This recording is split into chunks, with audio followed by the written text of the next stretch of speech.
யாராக இருந்தாலுங்க, மனிதன் மட்டும் இல்லை, ஓர் உயிர் முதல் 6 உயிர் வரை இருக்கக்கூடிய எந்த ஒரு உயிரினமும் போதும் என்று சொல்லுகின்ற ஒரே இடம் எது என்று கேட்டீர்களேயானால் உணவு தாங்க, சாப்பாடு தான்.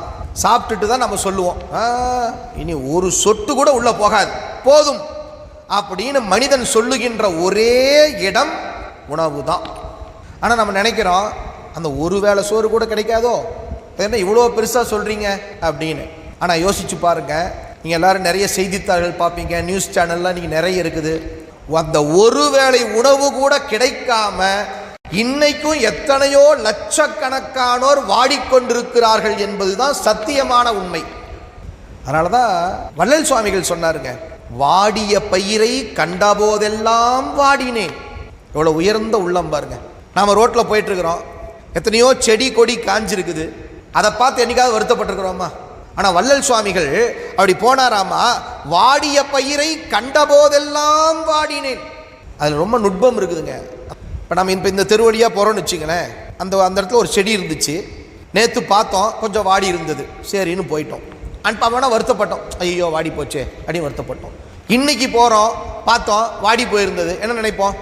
நேற்றே பார்த்தோம் வாடி போயிருந்துச்சு, இன்னைக்கு இன்னும் வாடி போச்சு, சரி.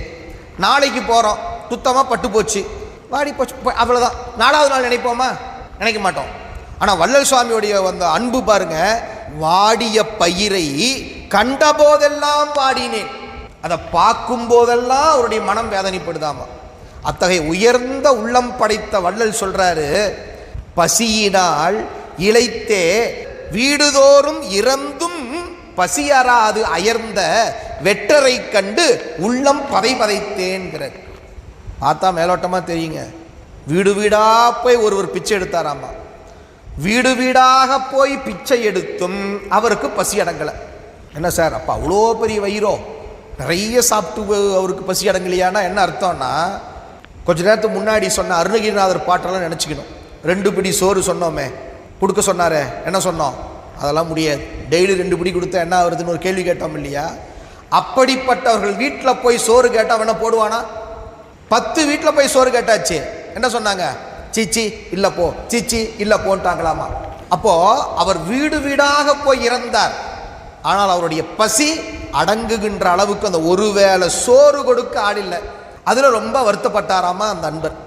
அவரை பார்த்து நம்முடைய வள்ளல் சுவாமிகள் ரொம்ப வேதனைப்படுகிறார். எனவே உலகத்திலே உயர்ந்த தானம் ஒன்று உண்டு என்று சொன்னால் அது அன்னதானம் தான்.